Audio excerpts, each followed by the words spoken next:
Bonjour à tous, c'est Limousin Matin. J'espère que vous avez passé une bonne semaine. Nous sommes très heureux de vous retrouver. Nous sommes en direct pour parler de vous, du monde associatif, dans ce qu'il fait de mieux en Limousin, en Creuse, en Corrèze et en Haute-Vienne, bien évidemment. Comme l'association, par exemple, les donneurs de voix. Voilà des hommes et des femmes qui prêtent leur voix pour lire des ouvrages, pour lire des magazines, pour en faire bénéficier ceux qui ont perdu la vue, qui sont malvoyants ou non-voyants. On en parle dans quelques instants. Et puis, Delphine partagera avec vous son coup de cœur, direction Sayac en Corrèze pour la fête de la noix. Et évidemment, elle partagera avec vous aussi sa météo, qui n'est pas à la noix. Pour les gourmands, c'est une séquence. Ils sont 2000 à Limoges, les étudiants étrangers, quelques-uns à bénéficier de la bienveillance et de la chaleur de familles qui les accueillent le dimanche pour l'heure du déjeuner ou pour leur faire découvrir la région. On parle d'eux, vous savez quoi ? Ça fonctionne très très bien. La météo du week-end, ça vous intéresse? Moi aussi, c'est tout de suite avec Delphine Roux. Ça va ma Delphine? Oui, et toi Christophe? Mais je vais très bien. Oh, t'as sorti tes boucles d'oreilles à ta robe avec les bracelets. Ah, c'est un concept. Ah bah oui. Ah oui, c'est un concept. Et tu sais pourquoi? Parce qu'aujourd'hui, c'est la journée des petits plaisirs. Il faut se faire plaisir. Donc, je me suis fait plaisir. Moi, mon plaisir, c'est de présenter Limousin Matin avec toi et de connaître la météo pour cet après-midi. Alors cet après-midi, beaucoup de soleil sur l'ensemble de la région. Quelques passages nuageux toutefois sur les reliefs. Rien de bien méchant. Et puis les températures restent très douces pour la saison, comprises entre 21 et 26 degrés. Il fera 21 à Ussel, 24 à Limoges et 26 dans le bassin de Brive-la-Gaillarde. En fait, c'est une carte du mois de mai que vous avez mis à l'automne, quoi. Oui, on a l'impression. Hein, on oui. a l'impression. Est-ce que ça va durer pour ce week-end? Vous voulez que je vous démoralise tout de suite ou on attend la fin de l'émission? On va attendre un petit peu si vous voulez connaître la météo entière de votre week-end. C'est dans quelques instants avec Delphine.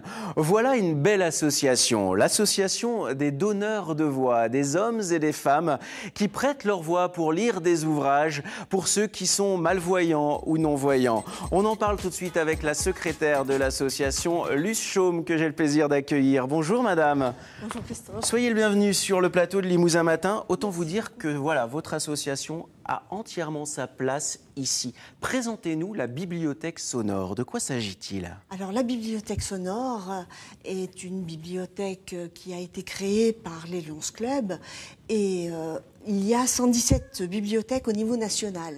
C'est pas énorme. C'est pas énorme, mais enfin ça représente quand même beaucoup de personnes et surtout beaucoup de livres. Donc, à Limoges, elle est présente depuis 1977 et nous nous trouvons rue Charles Bach. D'accord. Et nous avons aussi une permanence à la BFM de Limoges. La première a été fondée à Lille en 1972, à Lille. C'est ça. Et en plus, vous êtes reconnu d'utilité publique. Alors voilà une belle association. Quel est le principe des donneurs de voix? Le principe, c'est de faire enregistrer des livres par des bénévoles que nous appelons des donneurs de voix. Donc, ils enregistrent des livres et ensuite, nous les transmettons à des personnes qui ne peuvent plus lire parce qu'ils sont malvoyants, en principe malvoyants ou non-voyants. Et puis maintenant, depuis peu, des personnes qui ne peuvent pas lire du fait d'un handicap. Voilà. Ah, ça, c'est très bien. Alors, quels livres vous proposez dans la bibliothèque sonore de Limoges, par exemple? Tous les livres. Tous les livres. Les livres qui sont nouvellement sortis, des essais, des romans faciles, des romans plus pointus, des romans philosophiques, tous les livres. Vous vous adressez à tous les âges, pardon. Vous vous adressez à tous les âges, les enfants Aussi les oui. enfants. Oui. Aussi les enfants. Nous avons une littérature, depuis peu, une littérature scolaire à leur intention. Ça, c'est très bien. Comment ça se passe alors, par exemple? Moi, j'ai envie de prêter ma voix, Delphine a envie de prêter sa voix. On vous téléphone et on vous dit, on est prêt? On veut bien vous prêter notre voix? Comment ça se passe? Vous serez les bienvenus. Vous venez nous voir. Il faut avant tout posséder un ordinateur, un casque audio. Vous venez nous voir. Il y a une équipe qui va vous former. Une équipe de bénévoles, bien sûr, qui va vous former à la qualité parce que nos enregistrements doivent répondre à une charte de qualité. On l'a vu, hein, ça se passe à la maison, en fait, comme on a vu sur les images. Le monsieur, il a un ordinateur, il a un micro et il lit un livre. Voilà. Il faut aimer lire, il faut aimer partager. Oui. Et avoir du temps. Plaisir, en fait. C'est un double plaisir. Voilà, c'est un double plaisir. Vous connaissez forcément Michel Pilandon. Tout à fait. Bonjour Michel Pilandon. Oui, bonjour. Vous êtes audiolectrice, ça veut dire que vous bénéficiez des ouvrages qui sont lus par la bibliothèque sonore. Comment avez-vous fait la démarche pour la première fois pour bénéficier des ouvrages lus par la bibliothèque sonore? Eh bien, écoutez, quand j'ai appris que j'allais devenir aveugle, le docteur Gilibert m'a tout de suite dit il existe des livres sonores et je suis allée vous voir tout de suite. Voilà. Quels sont les atouts, les avantages pour vous d'une bibliothèque sonore? C'est de continuer à avoir accès à la littérature. Sans eux, vous n'auriez plus du tout accès à la littérature, c'est ça? Oui, c'est ça, oui. Alors, quels sont les livres qui ont votre préférence? Alors, bon, c'est vrai que j'ai un peu changé depuis que j'ai perdu la vue. Bon, avant, je lisais beaucoup sur l'histoire, mais maintenant, je lis alors les thrillers, les polars. Là, je suis tout à fait à fond là-dedans. J'adore parce que vous dites « je lis », alors qu'en fait, vous écoutez. Oui. Ah bah, bien sûr. C'est une très très belle phrase, « je lis », alors qu'en fait, Michel, vous écoutez. Écoute. Eh oui. Voilà. Est-ce que vous connaissez les donneurs de voix qui lisent les livres que vous écoutez? Je pense, oui, il y a Madame Gerbeau, enfin, il y a plein de gens, enfin, oui, bien sûr, oui, j'en connais quelques-uns. Luce, l'avantage de cette association, c'est donc aussi de créer du lien social. Les donneurs de voix rencontrent les audiolecteurs. Tout à fait. Ce n'est pas simplement aller chercher un livre sur un fichier et puis cliquer, si je peux m'exprimer ainsi, mais c'est surtout venir, pouvoir échanger, parler de ce que l'on a lu, et puis ça c'est très important. Très important. Avec Delphine, on connaît beaucoup d'écrivains, mais doit se poser le problème des droits. Est-ce que les éditeurs et les écrivains, tous, donnent leur accord? Du fait que nous sommes reconnus d'utilité publique, nous ne payons pas de droits d'auteur. Aucun, jamais. Aucun. Et tous donnent votre accord, à chaque fois. Tout à fait. Alors, quel est le profil type des audiolecteurs? Les audiolecteurs, ce sont des gens...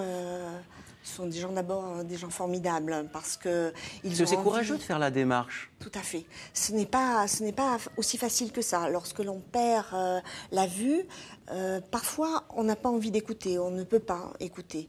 Mais parfois, quand on fait la démarche, alors là, c'est quelque chose qui apporte beaucoup. Ce sont des gens parfois qui lisent énormément, qui lisent. Je dis bien qu'ils lisent comme eux. Hein. Mais j'aime beaucoup ce mot. Oui. Et ça leur apporte, je pense, un grand réconfort. Michel, vous êtes toujours en ligne avec nous? Je suis toujours ici, oui. Alors, on le voit sur cette image, un appareil un petit peu spécifique. Est-ce que vous aussi, vous êtes équipé de cet appareil spécifique très simple? Oui, depuis le tout début. Victor Désy, oui, bien sûr. Oui. Et maintenant, j'ai la clé USB avec. Ça veut dire quoi? Ça veut dire que vous mettez la clé USB dans votre ordinateur et avec un casque? Alors, il y a 13 ans, j'ai commencé avec les cassettes. Après, avec les CD, après les MP3, et puis maintenant, la clé USB. Mais en fait, j'évolue aussi. Vous évoluez avec la technologie. Voilà. Michel, oui. On est entre nous, c'est Limousin Matin. Et nous, ici, si on peut rendre service, on aime bien. Oui. C'est l'objectif de Limousin Matin. Est-ce que vous avez une commande à passer auprès de Luce Chaume? Elle est à côté de moi. Un livre, vous en avez entendu parler à la radio, à la télé, et vous aimeriez qu'on vous le lise pour que vous puissiez l'écouter à votre tour. Un truc sur la rentrée littéraire, une commande à faire? Oui, il faut que je réfléchisse. Hein. Là, pour l'instant, vous me prenez à court. Hein. Ah ben oui. Vous savez quoi? Vous réfléchissez, oui. vous passez un petit coup de fil à Luce et elle trouvera forcément un donneur de voix pour lire l'ouvrage que vous souhaitez. C'est génial, d'accord. Mais j'y avais pensé ça, vous savez, hein, de demander, oui, effectivement. Oui, il faut demander. Oui. Et puis nous, on pourra vous aider aussi. Et puis avec Delphine, on aimerait bien lire un livre pour vous, Michel. Ah bah écoutez, ça sera bien. Ce sera bien aussi. Bien pour nous. Gardez le sourire qui est dans votre voix. Et on vous souhaite une très très bonne journée, Michel. Merci beaucoup d'avoir été avec nous. Merci, au revoir. Voilà une belle association, les donneurs de voix. Voilà un beau témoignage, celui de Michel. Ça nous va à droit au cœur. Ça vous émeut? Ah oui. Ça vous émeut. Ben voilà, ça veut dire que votre travail est tout à fait utile. Oui. Alors si vous aussi, ça vous intéresse de devenir donneur de voix, vous prenez contact avec l'association Les Donneurs de Voix, la bibliothèque sonore, on peut dire les deux. Et puis si vous êtes en train de nous écouter, que vous êtes malvoyant, non-voyant, n'hésitez pas, vraiment, n'hésitez pas à pousser la porte de cette association. On a évidemment mis toutes les références sur le site internet de l'émission. Luce Chaume, merci beaucoup. Merci. Merci beaucoup. Voilà, une belle association. C'est aussi ça, un Limousin Matin. C'est partager la solidarité, la générosité. Le coup de cœur de Delphine, mais c'est pour tout de suite. Et c'est surtout chaque semaine que Delphine partage avec vous son coup de cœur, parce qu'elle a un cœur gros comme ça. Et rien ne fait plus plaisir à Delphine que de lire vos messages sur notre page Facebook. Regardez comme elle est belle, notre page Facebook. Elle fonctionne très, très bien. Non, c'est moi. Regardez comme je suis belle. Regardez cette page. Vous pouvez nous écrire. Vous trouvez les coulisses, évidemment, de cette émission. Toutes les références, le programme avant tout le monde. Et lorsque Delphine va se balader sur cette page-là, eh bien, elle trouve des courriers, des messages et ça l'inspire pour son coup de cœur. Et cette semaine, Delphine, sur Facebook, a sélectionné une manifestation qui nous emmène en Corrèze, gourmand que nous sommes. Oui, c'est ça. Nous allons à la fête de la noix qui aura lieu dimanche, le 5 octobre donc, à Sayac. Vous l'avez dit, c'est en Corrèze. Alors, c'est la 11e édition cette année. C'est la 11e édition.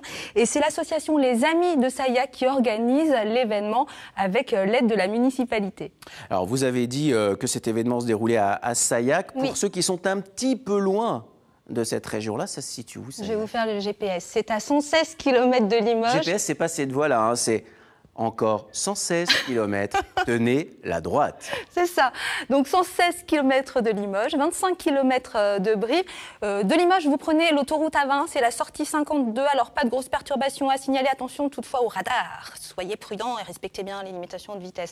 Alors Sayac, c'est un joli petit village qui compte 203 âmes et qui est le berceau de la noix Marbeau. C'est une noix un peu spécifique, la noix Marbeau, non? Oui, c'est elle est gaillarde. Elle est gaillarde, c'est un gros calibre. Un gros calibre. Elle est globuleuse, toute dorée. Elle est globuleuse, toute dorée. Et elle a obtenu l'AOC Noix du Périgord, figurez-vous. Moi, j'adore les AOC. C'est bon pour la santé, la noix, hein? Ben oui, il faut en manger tous les matins au petit déjeuner, paraît-il. Ah ouais? Ouais, je le fais pas, mais il paraît que c'est bien. Bah écoutez, à 6h15, vous passez chez moi, vous cassez les noix et après je les mange. Quelles sont les animations proposées à Sayac en Corrèze en ce dimanche? Ouh là là, Chris, elles sont nombreuses. Alors, ouh là là. Ouh là là. D'abord, il y a la finale du concours des toqués de la noix. Alors cette année, il fallait réaliser un dessert à la noix. Donc 3 catégories, les enfants, les adultes et puis les personnes un petit peu plus professionnelles. Donc là, on a la finale. On a également la finale d'un concours de photographie, toujours à partir de la noix. Et puis divers stands de dégustation, fabrication d'huile de noix, de vin de noix. Et puis également, pour la première année, l'association des toquets du Limousin, des toques blanches du Limousin, pardon, qui donneront des conseils, l'occasion de rencontrer plein de monde. Vous avez vu, moi je connaissais mon grand-père qui tapait comme ça avec un bâton dans les arbres pour faire tomber et vous êtes tombé? Mais je vous parle d'un temps que les moins de 20 ans ne peuvent pas connaître, puisque maintenant ça se passe avec un truc comme ça qui secoue l'arbre. Oui. La noix, c'est un fruit formidable parce qu'on peut le prendre en apéritif, en entrée, en plat, en dessert, et ça c'est génial. Alors, si vous voulez faire un petit tour du côté de Sayac, la question que vous vous posez, c'est imperméable ou tongue? Alors, dans la nuit de samedi à dimanche, la situation va se dégrader. Pas mal de nuages, de faibles précipitations. Dimanche, retour au calme, avec quand même pas mal de nuages. Attention, température en baisse l'après-midi autour de 16 degrés. La fête de la noix, c'est à Sayac. Regardez l'affiche. Rendez-vous en ce dimanche et toutes les informations sont bien sûr sur notre site internet france3.fr. Vous étiez avec nous la semaine dernière, mais c'était très sympathique et vous vous en souvenez. Nous avons parlé des Pistons de la Glane, une association de collectionneurs de voitures anciennes qui a un cœur gros comme ça, qui fait une tombola et qui récolte les fonds pour en faire profiter une autre association. Et nous devions avoir au téléphone la semaine dernière Jean-Luc Londex de l'association Personnage. Alors je vais faire comme la semaine dernière, je vais demander à la régie si Jean-Luc est en ligne avec nous. Jean-Luc n'est pas en ligne avec nous. Mais ça se passe comme ça. Souvent, lorsqu'il y a un problème, les problèmes, vous l'aurez remarqué à la télé, volent en escadrille. C'est toujours comme ça, l'effet domino. On va attendre un petit peu, puis on aura par téléphone tout à l'heure Jean-Luc Londex. Vous le savez, chaque semaine, nous vous proposons à l'adoption un animal en partenariat avec la SPA. Voilà une belle idée qui vous a ravi la semaine dernière. On vous a proposé un joli chien à l'adoption. Eh bien, cette semaine, c'est Marie-Christine Herbert qui vient de la part de la SPA. Bonjour Marie-Christine. Bonjour. Vous allez bien? Vous êtes avec Matou. Oui, je vais aller chercher Matou. Asseyez-vous. Voilà. Viens mon pépère, regardez comme il est beau. Mais vous allez nous présenter Matou. Il est mignon. Regardez, je suis fan. Mais fan depuis ce matin. Très, très gentil. Alors, présentez-le nous. Alors, Matou, il est né en janvier 2014, donc il a 9 mois. Il est très, très, très sociable. On l'a choisi aussi pour ça, parce qu'il est très, très sociable et très gentil, très affectueux. Il ne pense qu'une chose, c'est être adopté. Voilà, par une bonne famille, avec des enfants. Des préférences en appartement, mais bon, si c'est une maison... Il est câlin, il ronronne, il arrête pas de ronronner. Il a les mêmes yeux que moi? Oui, il a vos yeux. Il est superbe. Pour s'entendre, j'adore les chats comme ça. Si vous voulez accueillir chez vous, Matou, c'est son nom. Regardez sa carte d'identité. Matou a 9 mois. C'est un chat européen. Il est tatoué, vacciné et stérilisé. Le numéro de téléphone s'affiche sur votre écran pour pouvoir adopter Matou. Alors, voilà un joli chat pour accueillir, à être adopté. Regardez. Ah, j'adore. Hein. Il est mignon. Il est trop beau. Hein. Il est très gentil. Alors, on peut évidemment accueillir Matou chez soi, mais on peut accueillir d'autres animaux. Parlez-nous des familles d'accueil. De quoi s'agit-il? Les familles d'accueil, c'est tout un programme. Voilà, alors la SPA recherche des familles d'accueil pour accueillir les chatons et les chiots qui sont pas vaccinés. Ça, c'est assez pratique, en fait. Oui, c'est bien. Matou a des poils, donc forcément, allez-y, je vous écoute sur les familles d'accueil. Hein. Voilà. Merci, Delphine. Donc, on cherche des familles pour accueillir des animaux qui ne sont pas vaccinés. Le problème, c'est que si on prend des chats et des chatons et des chiots pas vaccinés au refuge, ils vont attraper des maladies, des virus. Donc, pour éviter ce genre de choses, on cherche des familles d'accueil qui veulent donner de leur temps, de leur énergie. Nous, on leur fournit la nourriture, la litière pour les chats. On les envoie chez nos vétérinaires. Et une fois que les vaccins sont faits, on leur demande d'attendre 10 jours et de nous ramener les chats ou les chiots. Ou s'ils trouvent des familles d'accueil, ce qui est parfait, encore mieux, ça nous arrive de temps en temps. Récemment, une dame nous a pris 6 chiots. Il n'y en a aucun sont revenus au refuge. C'est génial. 6 chiots. C'était la première fois qu'elle faisait ça. C'est une femme formidable. Je lui fais un petit coucou, si elle m'entend. Parce que c'est d'une générosité extrême. Parce que 6 chiots, je ne vous dis pas, c'est quelque chose. Et elle nous les a tous fait adopter. Eh bien, je vous félicite. On se retrouve la semaine prochaine. Je vous rappelle qu'il y a les portes ouvertes ce week-end. De la SPA ce week-end, 10h, 18h au refuge de Limoges. Dimanche, et je vous attends tous. Et vous nous donnez des nouvelles de Matou, hein? Tout à fait. Bah oui, forcément. Merci beaucoup. Au revoir, Matou. Il se balade et il a bien raison. À tout à l'heure, Delphine, pour la météo complète. Vous pouvez retrouver toutes ces informations sur le site de Limousin Matin. Tout à l'heure, vous avez vu la page Facebook. Voyez la page du site de Limousin Matin. Vous retrouvez toutes les références des associations dont nous parlons ici. Et puis, évidemment, si vous avez envie que l'on parle de votre association, c'est par là que ça passe aussi. Une association généreuse comme ça, bienveillante comme ça, chaleureuse comme ça, c'est l'association Famille Accueil Étudiants. C'est l'association que nous voulions vous présenter aujourd'hui. Et pour vous la présenter, j'accueille sa présidente. Madame la présidente, bonjour. Nabil, bonjour. Soyez les bienvenus tous les deux sur le plateau de Limousin Matin. Vous êtes, Christine Ribollet, la présidente de l'association Accueil Famille Étudiants. Comment est née l'idée d'une association qui accueille les étudiants étrangers dans une famille le dimanche midi, par exemple? C'est parti d'un constat que 95% des étudiants restaient isolés à la CTU. Donc, on a créé cette association. Et c'est un moment de partage, c'est de la solidarité, c'est le partage des différences aussi. Et puis, c'est l'aider à vivre, les aider à vivre l'éloignement de la famille. Et il se crée des... C'est une très, très belle aventure humaine. Ah ça voilà, aventure humaine. Ça nous plaît ça, dans Limousin Matin, l'aventure humaine. Nabil Awada, bonjour. Bonjour. Vous êtes étudiant libanais à Limoges, vous étudiez les maths. Ça fait 2 ans que vous êtes ici. Comment avez-vous eu connaissance de cette association? J'ai rentré dans mon bâtiment, dans le Crous, et il y avait une petite affiche, Association Famille d'accueil à Limoges. J'ai appelé, je me suis inscrit, je suis allé à la réunion. Alors, quels sont les avantages que vous trouvez à être accueilli dans une famille d'accueil limousine? On découvre la bonne nourriture française, les bons gâteaux à la française. J'ai découvert récemment un bon gâteau creusois à la noix aussi. À la noix, ça va faire plaisir à Delphine. Et puis des activités aussi. On fait beaucoup d'activités. L'année passée, on a fait un pique-nique à côté de Sarlat. Voilà, des belles aventures humaines, hein, évidemment. Pour devenir famille d'accueil, ça se passe comment? Je vous passe un coup de fil parce que j'ai entendu parler de vous dans Limousin Matin. Oui. Et puis vous mettez en relation avec des étudiants? Voilà, c'est aussi simple que ça? On rencontre la famille parce que pour expliquer comment fonctionne l'association, il y a des engagements mutuels.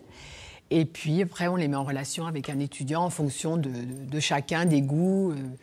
C'est pas toujours facile, mais ça fonctionne. Combien de familles d'étudiants actuellement? Actuellement, on en a 60. 60 familles qui accueillent des étudiants. Il y a 2000 étudiants étrangers à Limoges, il y en a une centaine? On en touche une centaine, nous. Ben voilà une belle initiative. Et parmi cette centaine, certains vont chez Catherine Lévesque. Catherine Lévesque, bonjour. Bonjour, je suis là. Vous êtes famille d'accueil. Comment avez-vous fait la démarche pour accueillir des étudiants étrangers chez vous le dimanche, les vacances scolaires, pour leur faire découvrir le Limousin et votre foyer? Alors, en faisant partie de l'association depuis 22 ans à peu près, on a rencontré Christine Ribollet qui était une amie, et puis nous sommes allés à la réunion des rencontres étudiants, et cela s'est fait comme ça. Donc depuis 20 ans, nous avons eu une anglaise, une italienne, une japonaise, 2 chinoises, un mauritanien, voilà. Donc en fait, c'est avantageux pour les étudiants, mais pour vous aussi, qui vous ouvrez à d'autres cultures, c'est ça l'idée aussi? Bien sûr, et c'était au démarrage beaucoup pour nos 3 enfants, pour un enrichissement et une ouverture aux autres, aux cultures différentes, et puis ils nous apportent énormément, et puis bon, nous sommes là aussi pour les aider familialement, un petit peu d'aide maternelle, on ira des fois, et puis des aides pour des questions d'administration, des choses comme ça. Donc on est disponible au téléphone, et puis bien sûr on les reçoit un dimanche. De la chaleur humaine. C'est ce que disait, c'est ce que disait Nabil. Est-ce que vous connaissez d'autres étudiants, Nabil, qui bénéficient de cette association? Plein d'étudiants. C'est vrai? Oui. Vous arrivez à Limoges, ceux qui arrivent, vous leur dites il y a une famille, elle est faite pour nous? Oui. C'est comme ça. C'est ce qu'il a fait le dimanche. C'est exactement ce qu'il a fait. Quand vous accueillez un étudiant, il doit y avoir un petit peu d'appréhension parce qu'il peut y avoir le barrage de la langue et puis des cultures très différentes. Finalement, c'est vous qui vous mettez à leur disposition entièrement? Oui, oui. Et je pense que les familles, mais on a des familles formidables. Vous pouvez savoir ce qu'elles font pour tous ces étudiants. Alors le choc culturel, par exemple, pour les Africains, pour les Asiatiques, la façon de prendre le bain, tout ça, c'est très différent. Mais les familles les mettent tellement à l'aise qu'ils repartent avec... Ce sont nos ambassadeurs. Hein. Ce sont vos ambassadeurs. Oui, et puis vous découvrez aussi, vous le disiez, la gastronomie. On vous sent bien gourmand et vous avez raison, parce qu'après tout, en Limousin, on mange très très bien. Mais aussi la culture française, qui est... même si le Liban adore la France. Hein, on est frères de cœur avec le Liban, évidemment. Mais enfin, c'est une culture très différente. Qu'est-ce qui vous a marqué quand vous êtes arrivé à Limoges, qui n'est pas tout à fait une ville proche des villes libanaises? Ce qui m'a marqué... un peu l'accueil de Limoges, parce que je viens d'un autre bout du monde. Je suis accueilli par une famille que je ne connais pas à Limoges, et cette chaleur qui m'a émouvé ici à Limoges. Ça, c'est très très bien. Catherine Lévesque, merci d'avoir été en ligne avec nous. Merci et puis on vous souhaite de belles aventures humaines avec les étudiants. Nabil, je pense que ça va bien se passer en Limousin. Vous avez l'air très heureux. Oui. Hein? Merci beaucoup. Je passe le coucou à ma famille d'accueil. Qui s'appelle comment? Marité Guillaume. Eh bien, Marité, Nabil vous embrasse et toute l'équipe de Limousin Matin aussi. La prochaine activité que vous faites avec votre famille, vous nous envoyez des photos? D'accord. Et puis on les poste sur notre site internet. D'accord? On vous souhaite le meilleur. Merci beaucoup. Merci Longue vie à votre association. Merci beaucoup. Et félicitations. Merci beaucoup. Je vous le disais, la semaine dernière, nous parlions des Pistons de la Glane, une association au cœur gros comme ça.